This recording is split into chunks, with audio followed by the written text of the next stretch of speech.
Hello. Oh my goodness. I am so excited to speak to you. And I'm so glad that we're meeting in kind of person as well, because I feel like this is one of those things in crypto, whereas like you can just be in the same Discord servers and like in all the Twitter DMs and stuff like that, but like never really see someone's face. I So I'm so know. happy to see your face and yeah, just like really excited to chat. I know. Uh, Same.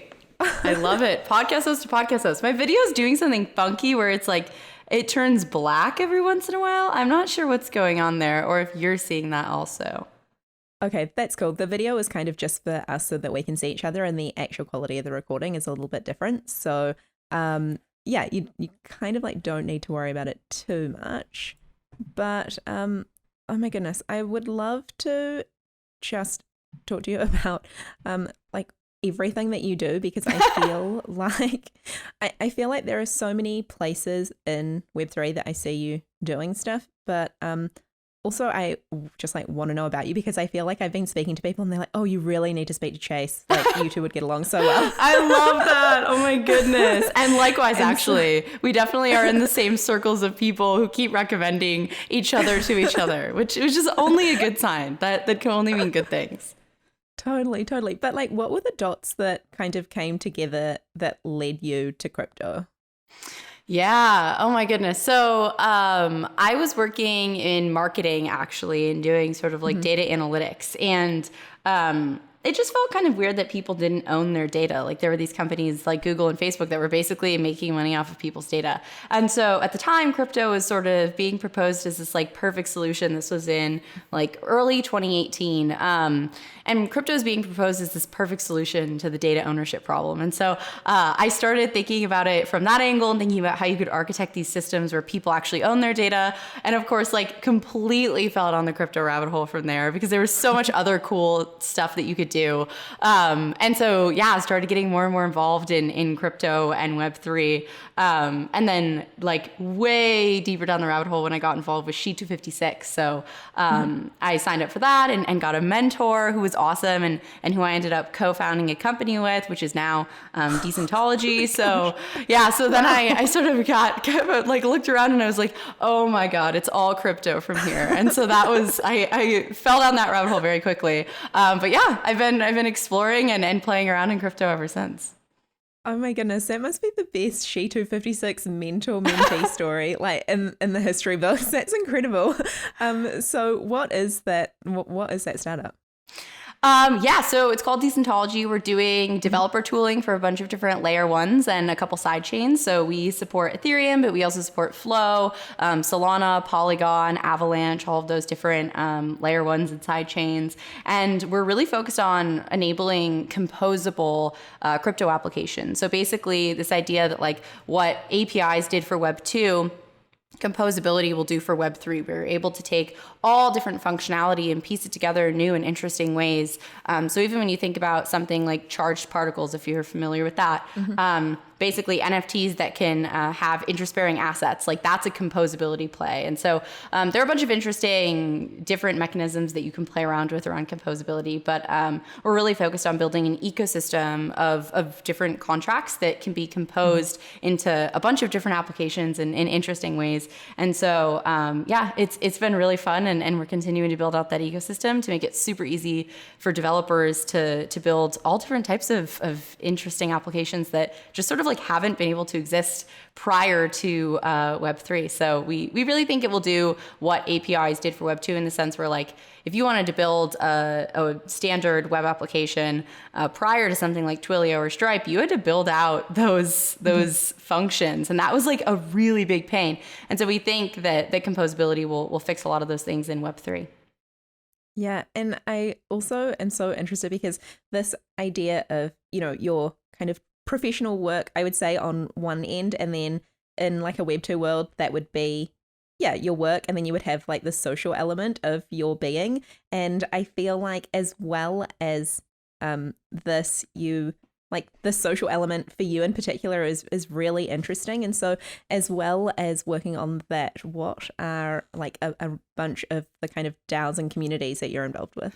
Yeah. So, I mean, it's interesting because it's social, but for me, it's also really important. So longer term, like Decentology will actually become a DAO. So the goal is that instead of us controlling all of these smart contracts, we actually have, a community that essentially not only drives what's on the platform, but also audits these contracts and really make sure that they're secure pieces of code that can truly be sort of this foundation for the next generation of composable crypto applications. And so, one of the main important things for us so far has been, if you're going to build a DAO, you should really have participated in one and understand them and be really immersed in that ecosystem. And so part of our transitioning to more of a community model is actually me taking part and being really like hands-on in a lot of different DAOs, and ours included, sort of being the first contributor, if you will, to our DAO. And so that's been something that's really important to me in the context of Decentology, but also just like a passion of mine. I think DAOs will absolutely change the way that we work and think about work, but also just think about like how communities can essentially store and create value together. I think that's really interesting. So on the DAO side of things, I'm involved in a bunch of different things, which is really fun. So I'm doing some work with Index Co-op, bringing more women and non-binary people into Index. I'm also doing some really cool work with Forefront, which is awesome. And then helping out a little bit in a couple other DAOs. One of those things is helping a little bit on sort of the initial version of the Rabbit Hole DAO. So helping on all of those different things has been a lot of fun for me, but also really good learning to be able to essentially be one of the first contributors in the Decentology community. Yeah, that's really incredible. And so what are some trends, I wonder, that you've seen in the DAO space, especially in these very initial phases, of maybe problems or challenges or just opportunities that really resonate with you as kind of big problems to tackle? Yeah, I've been thinking a lot about the human side of a bunch of different things in Web3. Brian Flynn had a really interesting tweet that I've like not been able to get out of my head, which is Web3 more empathetic, more or less empathetic than Web2? Or is there more empathy in Web3 than there is in Web2? And I'd hope the answer is yes. I think for me, a lot of it that's been interesting is this challenge of like, if we're creating all these incentive mechanisms and really creating like these systems and pretending like people are rational actors, which they're not, how can we make sure that people feel connected and fulfilled? And I think it's really easy to get very bogged down with the economic incentives of a lot of different things, or the mechanism design around even something like Coordinape, which is an awesome tool within DAOs for making sure that people are paid for their work and using this sort of social mechanism for doing that.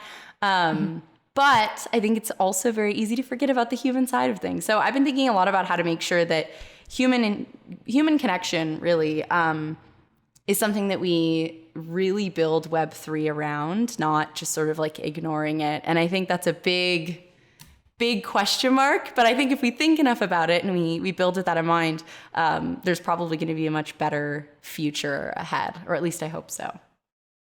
Yeah, I absolutely resonate with this idea of kind of people and human connection being the heartbeat of the space. And, when you talk to people, the reason that they are here and the reason that they stay here is because of these relationships with people that they have, kind of irrespective of number go up or, whatever hot summer it is, it always comes back to the people. And so I wonder as well, just in terms of your podcast On the Other Side and talking to lots of people, particularly in the DAO space, I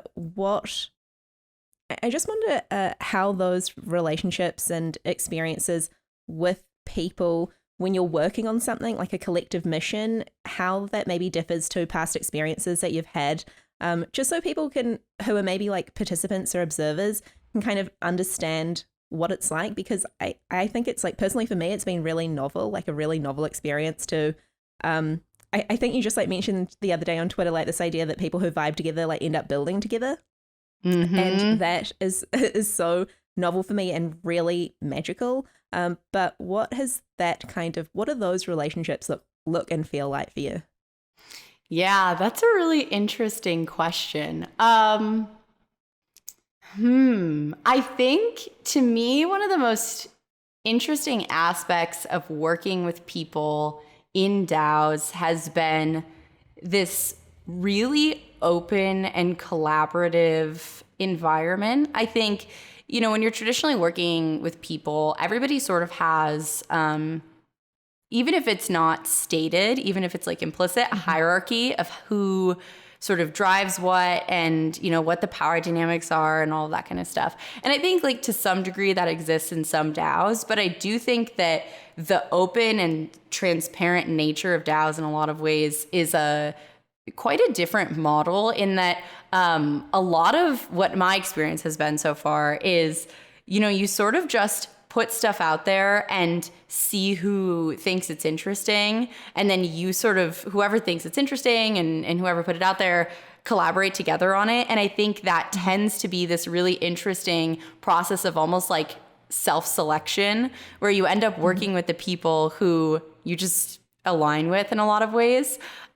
Or the flip side, which is something like FWB, where you put a bunch of cool people in a Discord server, and eventually those people are going to come up with some interesting ideas that they eventually want to build out. So I think there are like those two sides of things, but I think the true feeling of working with those people tends to be something that that feels a lot more aligned and almost easy, because there is like this weird self-selection process and no one's forced to do anything.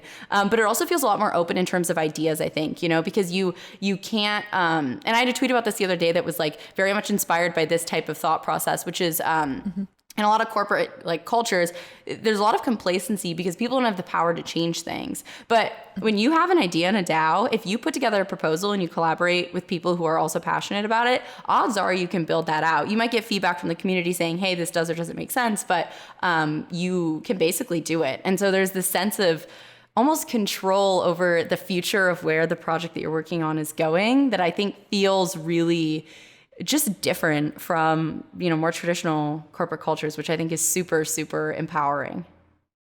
Yeah, I feel like this maybe relates to like the democratization of ownership or skin in the game, which has traditionally been reserved for like a very specific, potentially privileged class of people, in tech. It might be VCs or, and you can have a huge equity stake as a founder, but obviously that requires a lot of risk. And so it's interesting how DAOs are making that ownership stake a lot more accessible for a lot of people. And I am really excited to see what happens when you feel like it's, that you have the power to build, rather than just kind of the obligation to carry out a task, which feels like two very different energies, right?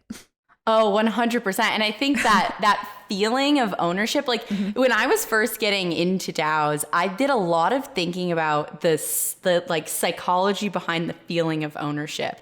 And one of the interesting things was that one of the major aspects is that you have the power over something. So when kids are first learning the concept of ownership, one of the things that they think is like, if they have control over something, that means they own it. So they think that people who are like in a medically induced coma, for example, actually don't own anything because they don't have the power to control it. And so it's like this really interesting aspect of ownership, which is the ability to control outcomes and feel like you have a real say. Of course, there are other aspects, and it's like propped up by the idea that you do have this token and this upside. But I think this ability to own something and the ability to impact it are like very tightly interconnected. And when you have that, and you have that with other people, I think that's such an interesting combination of factors that will truly lead to some of the most wild products and experiments that happen in the space. And I'm so excited to see what those things ends up being.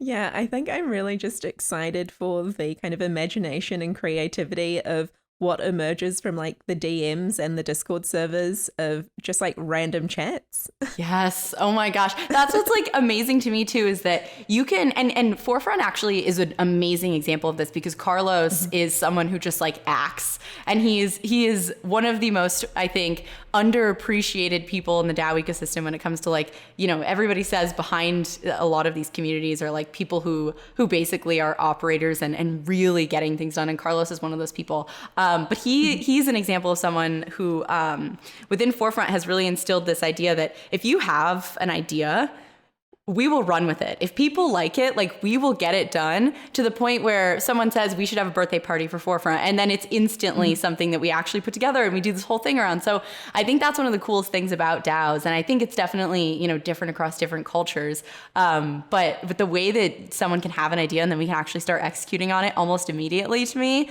is like insane and such a powerful concept. Like you don't have to go through HR or, you know, marketing or legal, which I'm sure eventually that will need to happen in DAOs, but it feels like a startup, but a collaborative, much more collaborative and collectively owned startup, which I think is like so fun. Yeah, that's incredible. And so I wonder, in terms of going from 0 to 1 with DAO participation, like if you were starting again today, what would be kind of a path, knowing what you know, that you would take to like really engage? Something that I think is completely underrated in the space is lurking. Like everybody talks about it, but people don't really talk about how valuable it is. Lurking in a DAO's Discord, I think, is so powerful, because you can get a sense for the conversations that are going on. You know, a lot of those are going to be going on in public Discord channels.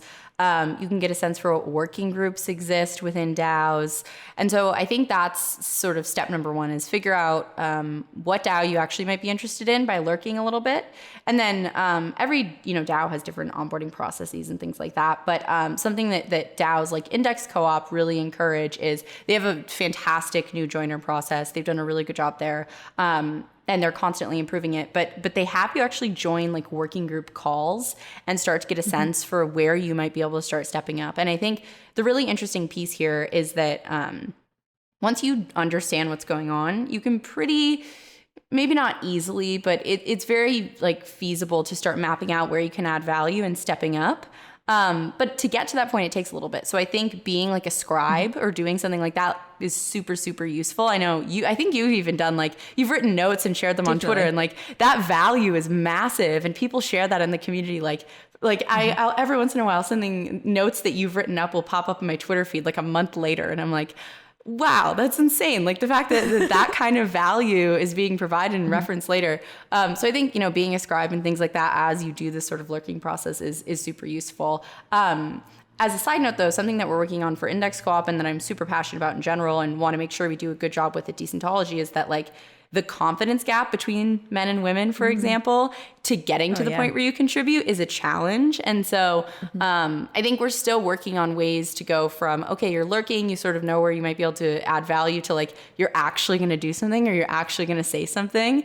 I want to help more people get to that point, and I'm definitely figuring out what that looks like. But yeah, I think taking that first step is actually the harder part for a lot of people, where they don't know if they don't feel confident enough to like start contributing or saying something.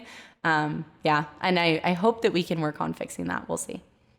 Yeah, absolutely. And, you know, within crypto and Web3, I think it's really widely accepted that Index Co-op has one of the most incredible communities. And I wondered just what your reflection is in terms of the magic of that onboarding process and that part of the funnel that they do really well within that DAO. That you think other DAOs and communities could learn from? Yeah, I think they do a really good job really immediately sort of acknowledging that there's a lot, helping you understand what Index does and how things work within Index, and then giving you very tangible steps forward. So when you go into Index, they have a new joiner form. Once you fill out the new joiner form, and so you sort of give a bunch of information on you, where you think you might be able to contribute, all that stuff. Once you fill that out, you immediately go into this like bronze owl quest where you have to introduce yourself to the co-op and do a couple other things. And once you do that, you can submit your spreadsheet and you earn like, I can't remember how much index, but you earn some amount of index. You also get on this call, this new joiner call, and they sort of say, here's the deal, here's everything that you're doing, whatever. And so by doing those things, they really start to not just make you feel like part of the community, but they actually force you to take action and do something, even if it's only filling out the new joiner sort of spreadsheet, or the bronze owl quest spreadsheet and submit it. And so they inform you, but they also push you a little bit. And I think that works really well. And again, like I know that's going to evolve and it'll get better and better, but I think that is really, really valuable. And it's something that I think a lot of communities definitely can learn from. And sometimes bounties are like that thing that get you to do something more. But I think they've done a really good job getting people not just to figure out what's going on, but to actually start contributing by doing that. Yeah. And as you're talking, I'm just thinking about kind of the difference between different groups of people. And, you know, traditionally in tech, it's not uncommon for people to work asynchronously across the globe on, a single GitHub repo and just get involved and submit pull requests and things like that and contribute. And I mean, I don't think it's any surprise that it's like a very male dominated space in terms of open source code. And I wonder just in terms of onboarding into DAOs, especially being conscious of, say, women or other minority groups that aren't as represented in tech, if just like this idea of being on a call, like using your voice instead of even the written word or, you know, obviously something much more technical like code.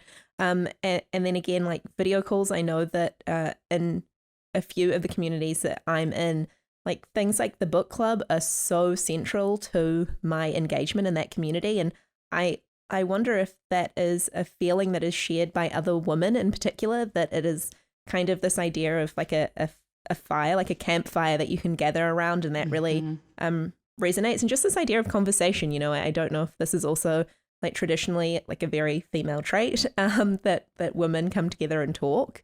And so do you kind of have any like reflections on that difference and whether you think that we could be building more of those elements into how we do things?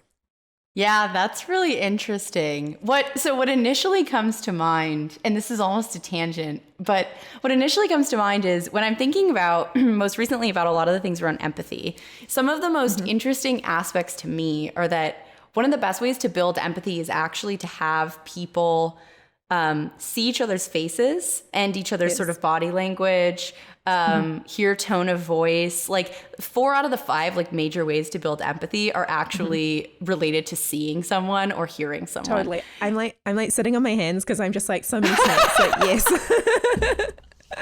Right? And it's like that's so important to feel how someone's feeling and to gauge how someone's feeling and all that kind of stuff. And so it's really interesting because I'm thinking about all of this in the context of collective intelligence. And so if you buy into Ben Schechter, who works at Rabbit Hole, had a really good thread on DAOs and their ability to amplify collective intelligence. And the basic idea was that like if you can find the right person to do the right task at the right time, that is how we amplify collective intelligence. And to me, one of the most interesting factors of that was actually that the intelligence of an individual, like the average person within a group, is actually not as good of a predictor as collective intelligence. I mean, it has some effect, but one of the I'm not sure if it's a larger predictor, but the other major predictor is actually social sensitivity. So it's basically people's ability to empathize with one another. And so what I think is incredibly interesting is that when they did a bunch of studies around collective intelligence, groups with more women actually had a higher collective intelligence because women, because of the way that they're socialized, tend to have higher social sensitivity. So I think it's a lot about, you know, how women are socialized in general. So even if you don't identify as a woman, if you were sort of raised and identified as a woman throughout, you know, your childhood, then you likely have a higher sort of social sensitivity score. And so I think that there's this really interesting aspect of like this human element of collective intelligence and DAOs and thinking about like seeing each other and having these conversations conversations and being able to if you think that social sensitivity and empathy are basically the same, there actually is a massive benefit to being able to have these like face-to-face conversations. And it's not just in the aspect of like, how can we be more productive? It's like, how do you build a community? And the way you build a community is not by, like only Discord messages. I mean, obviously that's important, but, connecting with people and truly feeling the sense of like you can sort of put yourself in someone else's shoes and you can understand where they're coming from, I think is so important. And I do think that sort of social sensitivity score for people who are raised as women is higher, just like looking at studies and things like that. So yeah, it's really, really interesting. And I actually think it also is sort of even if you think that like, if you look at things from exclusively an economic perspective, that is actually the bull case for making sure that DAOs are as diverse as possible, because you need to make sure that there's that empathy and social sensitivity, which I think has to come from more than just like white men in crypto, because that homogenous group like truly is not going to be good for collective intelligence, but like obviously well beyond that, it's also not the ideal state of the world, period. Yeah, and just on like this idea of diversity, and it's really funny because I try to like, I feel like I'm grateful to have had a really balanced experience, I think, in crypto in terms of diversity, but obviously I'm very conscious of places where there needs to be like it needs to be amped up, and there needs to be like a very conscious effort, but of including people. And I wonder how you think about just these kind of like ideas that like diversity is like economically it makes sense if we're just like kind of thinking about it in a bottom line sense, but in terms of building communities and also being representative of a larger group of people and building towards a future that we haven't, I guess that we're building collectively rather than a future that has been built for us. How do you feel about this idea of maybe not quotas, but just like making sure that, say, there are a diverse group of people in the room versus just like letting that kind of natural selection element play out and just being like, okay, these are the people that turned up to the Discord, so we're cool with that. We're not going to go out and like hunt down these people to bring them into this to this conversation. How do you kind of think about that? Yeah. Oh my gosh, I think that's so important. I think, so like taking a step back, I think something that we do a lot in Web3 that is a challenge is people always say, if you want to contribute to a DAO, you can. Like it's open and you can just step up. And so I think one of the biggest challenges with that is it ignores the fact that barriers to entry exist in the world already. And so to say you can just contribute to a DAO is sort of like saying, hey, you can become a millionaire, just buy stocks. It's like, or buy crypto. And it's like, okay, but someone has to have the capital to do that in the first place, or someone has to have the time, or someone has to have the confidence, or someone has to have the X, Y, and Z, or access to technology.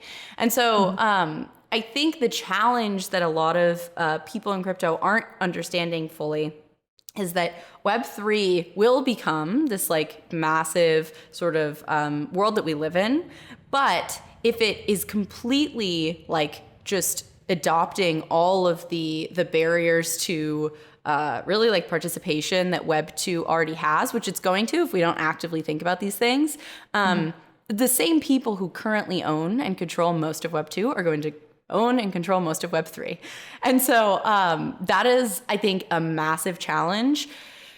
The question of quotas is an interesting one. I think that there are I've been thinking about a lot of different ways that people could potentially approach this. And a lot of this is really like around things that I've seen work in the wild. So FWB, even Kernel has sort of done this, have done either like scholarships or even subsidies almost like I don't know if Kernel still does this. I think they probably do. But when I was in Kernel, it was the deposit that you have to put down was cheaper for women than it is for men. And so like these sort of simple dynamics to be able to help encourage people who are women or non-binary to get involved, I think helps a lot. The other side of that, I think, is just like creating safe spaces. So we've done this with women in Index. We're exploring this with Decentology, certainly, where actually people who want to contribute, who identify as women or non-binary, who maybe don't have the confidence that a lot of men traditionally have. And a study that I think illustrates this really well is women will apply to jobs where they meet 100% of the job requirements. Men, they only need to meet 60% in this study, which is exactly the confidence gap that is like this challenge. And so creating safe spaces where people who traditionally have the lower end of this confidence gap can essentially like build up confidence and support each other and create that safe space, I actually think is super useful and incredibly powerful. I mean, it's easy to like say that it's useful, but we've seen it work in Women in Index Co-op. We've had people who have joined and actually become contributors because of it. So I think there are definitely a lot of different ways to play around with how to say, okay, these barriers to entry exist, whether it's socioeconomic barriers, which is what the scholarships do, or confidence gap barriers, which is what the safe space stuff does, and try to mitigate them. And I think we'll have to experiment with what those ways are, but it's one of the most important things that we can be doing in the space right now, because otherwise, like, it definitely is going to be we're going to adopt all the same challenges that we currently have in Web 2. And I think that's not a world that any of us want to live in. Yeah, absolutely. I really resonated with that study, and I included it when I kind of did a kernel block 3 reflection post. And it was funny because what you're explaining, it was literally my experience, which is that I heard about kernel, I looked at the application, and I didn't apply because I didn't meet 100% of the requirements. And I thought, and then I just left it. And then it wasn't until in the She256 Discord, Simona Pop posted and said, like very explicitly, if you're a woman, please apply. But for that message that I happened to see in a Discord, I absolutely would not have applied to kernel, which went on to kind of like completely shape my Web3 experience. And I'm now a steward at kernel. So it's like kind of insane, right? That like one single message in a Discord can have such an impact. And I think this is something I'm also thinking about, just that I know that we think, and just the language that we use, like that we're talking about a collective a lot in Web3, but I really rate the power of that like one-on-one individual impact. And I almost kind of wonder if we like zoomed in and just like focused on those one-on-one interactions, like how impactful that could be.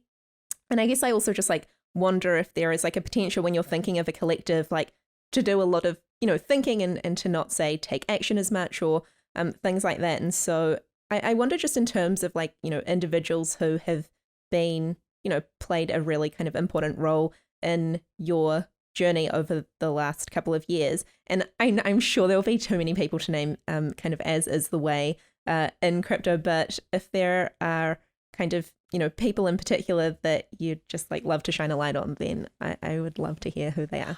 I love this question. The absolute biggest person who I mean, there are so many people. Yeah. Definitely like so many people, and I'm so grateful for that. The biggest person who no doubt has made like the largest impact was my She256 mentor, Nick Kalyani. Mm-hmm. So he's also my co-founder. One of the really interesting things is that when we first met, we sort of like hit it off. We were like, okay, we'll experiment, play around with something. The really interesting way that ended up evolving, and one of the many reasons that he's had such a huge impact on me, was instead of saying like, oh, okay, I'm interested in working on this, but you're in college. I was a sophomore in college and I had just gotten into crypto. And he's, a serial entrepreneur. He's had several like venture-backed startups, couple exits. Like he had sort of already very established in what he was doing.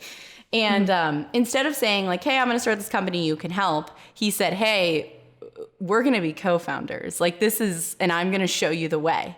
And to me, that is such an amazing, like when I look back on that, I'm like, how insane could he have been? And how that will be the biggest gift probably anyone could ever give me, because it truly, like, especially when it comes to this confidence gap challenge, I don't think I would have. I think I ultimately would have become a founder at some point. I do not think I would have become a founder. It probably would have taken me like 5 years, realistically. And so someone saying, hey, you have what it takes and we're going to do this together. And not just someone who's like, you know, a fellow college student, but is a already sort of established entrepreneur was like mind-boggling to me at the moment and still is, and was truly the biggest gift that he could have given me, and taught me like literally all of the ropes, not only of crypto, but also of like startups and tech. And I would like fly out to Silicon Valley, and he would, you know, would hang out with his family and his kids, and he would show me around the Google campus and all that kind of stuff. And really like it helped build my confidence in crypto, and showed me that I could do pretty much anything that I like set my mind to. So I will truly forever owe like everything that I'm doing in crypto now to him. And I also, of course, I know that he wants me to pass that on. And so I'll of course work on everything that I can do to pass that on too. But yeah, there are lots of people, but he's had by far the biggest impact, and actually definitely had the most trust in me, and did the biggest trust fall I think anyone could have done, which is start a company with someone. Yeah, I actually love this idea of trust falling. And I know that we talk a lot about trustlessness with crypto and blockchain and smart contracts and things like that. But conversely, I feel like also the levels of trust where you are able to kind of fall in this space is really incredible. And to feel like so supported, I think it's also really incredible and beautiful to encounter so many people that are so willing to hold space for people to step up. And I think in particular for women, I think this is a really, a potentially life-changing inflection point when someone says to you, like, I see this version of you once you've, you know, leapt over that confidence gap and you're on the other side, and here's the space to kind of get there. So that's really incredible. Thank you so much for sharing. Oh yeah. I mean, it truly is, like, you're so right. And I think actually this trust fall thing is in my head because you used it with public goods the other day. And now I'm like, this is my favorite new phrase in the Gitcoin like book club. I think you were talking about trust falling, and I was like, that's a really interesting way to put it. But yeah, I mean, I think one of the most interesting things for me has been people in the space doing exactly what you're talking about, which is creating space and then allowing me to step up. And something that Nick did early on that we have actually recently talked about is like letting me be part of the face, or a lot of the face of what we're doing. And now I'm sort of immersing myself more on the DAO side, and he's more on the dev tooling specific side. Which has worked out well, but it's really, I think, something that's really powerful that people don't talk a lot about, and I think those people don't actually get sort of I don't know, thanked as much as they could, because it really is what brings a lot more people in the space. Even something like Simona promoting something like Kernel. It's funny, I'm in Meta Gamma Delta. I wish I was more participatory in it, but I'm not. But I was in a Meta Gamma Delta group chat, and I originally saw her message for Kernel when I was in the Genesis block. So she was also the reason that I applied to Kernel, because she was like, if you're a woman, please apply. And so people like that really do make a massive difference. And even Kernel, like architecting it in that way and really trying to make sure that women are included, I think is so important. And yeah, I hope we can do more of that in the ecosystem. Yeah, I think that, you know, this network effect will be really interesting to see how this plays out over even the next couple of months. I feel like in terms of waves, you know, if you came in that kind of 2018 wave, and I feel like, while I knew about Bitcoin, I didn't really I didn't really know about Web3 until the start of this year. And I came in on the back of like this bull run, like a lot of people. And then, you know, even more recently with like Hot JPEG Summer, there are a lot of people coming in on the NFT wave. And so I'm very excited about how quickly like this network effect can compound, and how different the space might look like just, you know, 12 months from now. So yeah, that's really exciting. Yeah, I've always wondered this. So like this idea of not knowing really what Web3 was until recently, to me, brings up this idea of being crypto native, which I think is huge. Why did you call the podcast Crypto Native?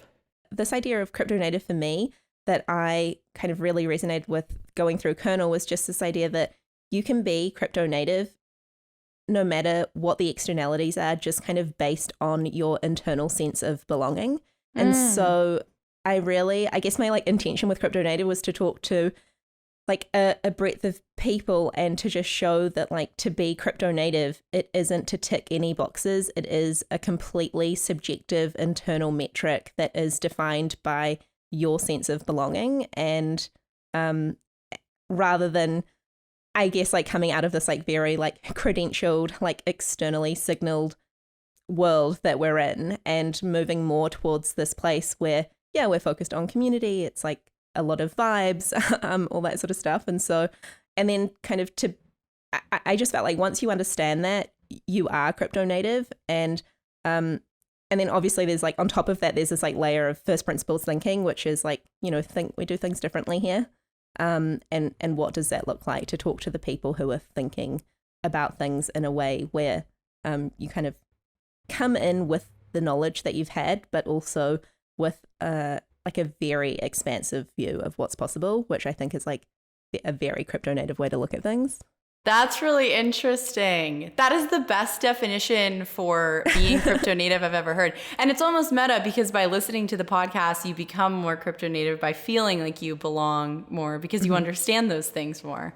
That's really interesting. I've always wondered about that because I love the idea of calling a podcast crypto native. And I think being crypto native is one of the most interesting things to me because for a while I was like in crypto, but I wasn't crypto native, I would say, because I was, you know, in school and also working on Decentology. And so I didn't really have the time to like dive deeply into Web3 and DAOs.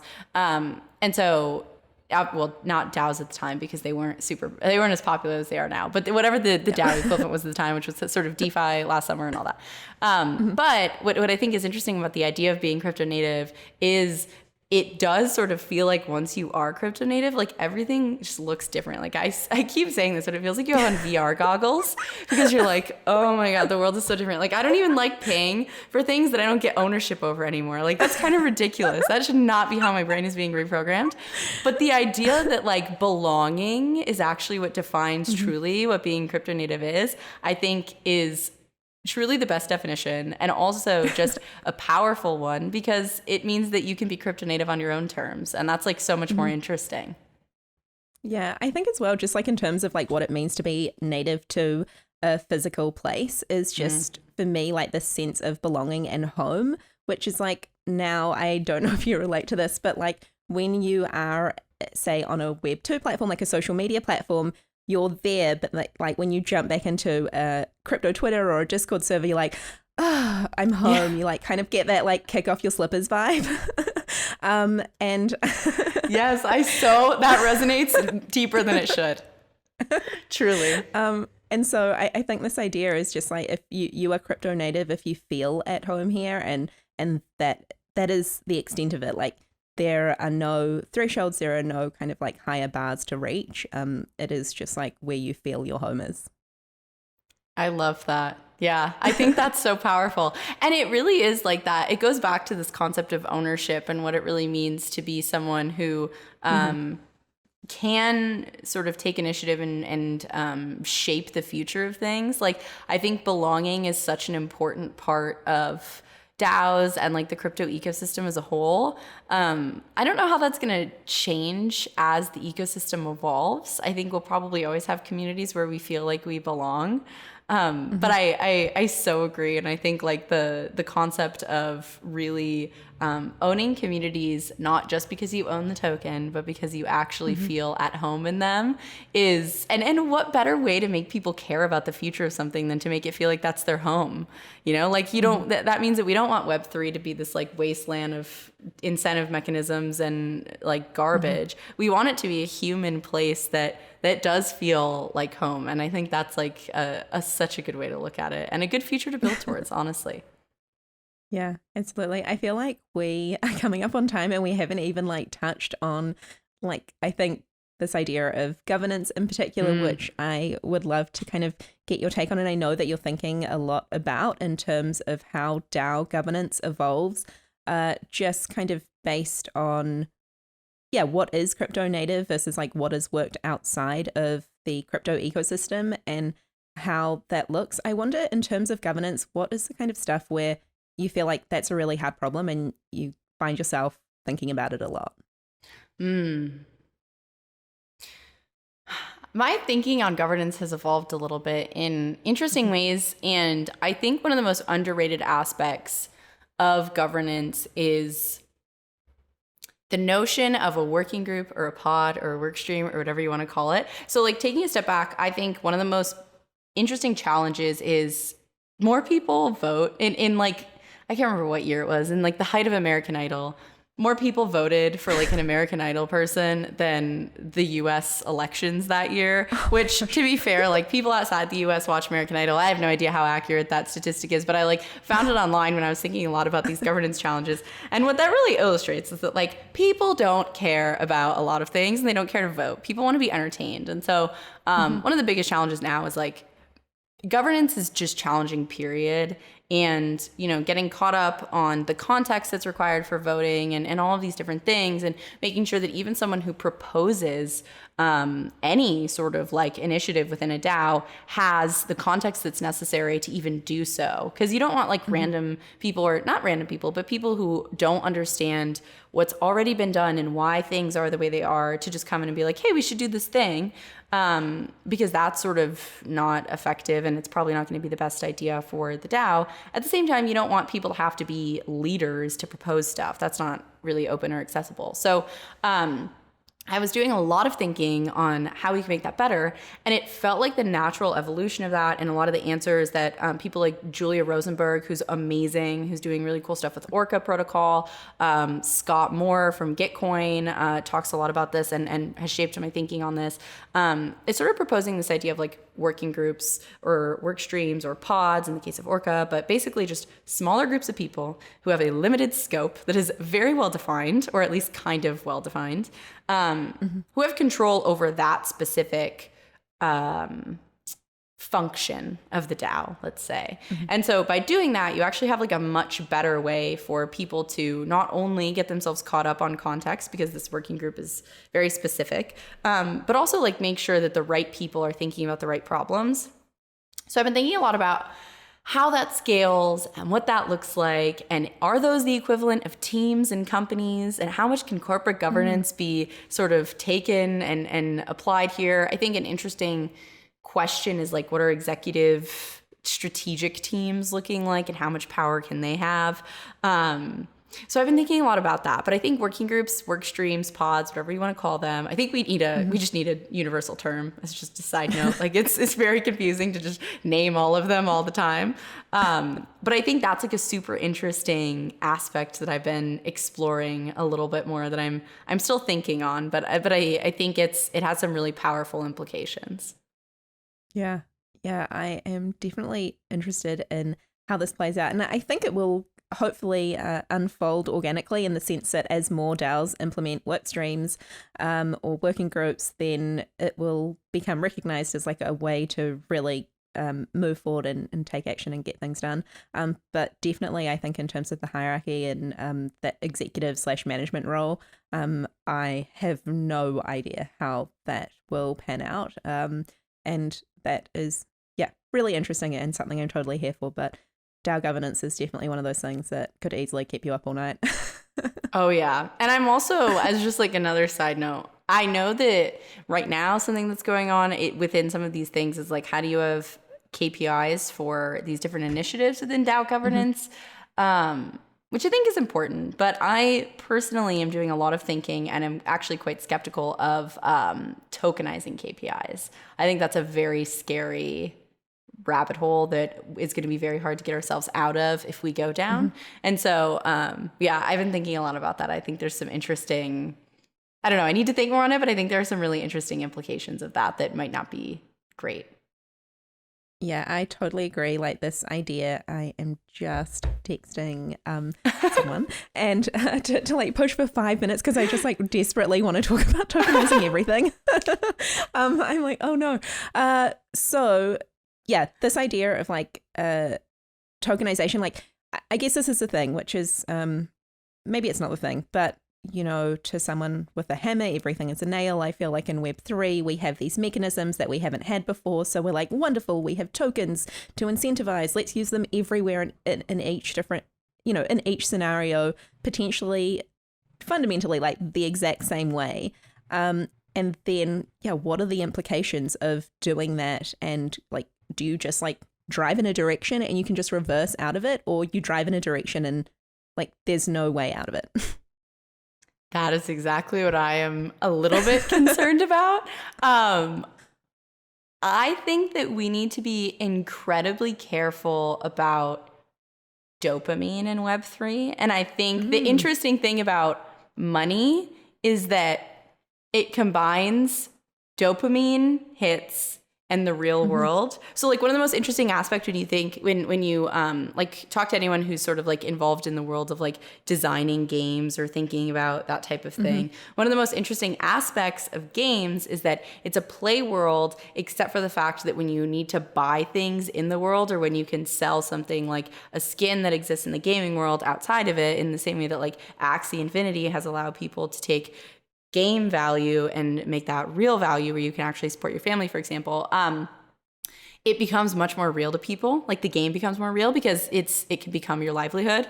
And so I think when you combine that power with the dopamine of money and making money and potentially all of that stuff, like when you think about Instagram followers, what if that was money and value? Like we already conflate followers with value, but imagine if it was actually your worth. I think we have to be really, really careful about that and about, making little dopamine hits mean something real versus trying to keep those things separate. Yeah, this is actually really interesting because I relate to this.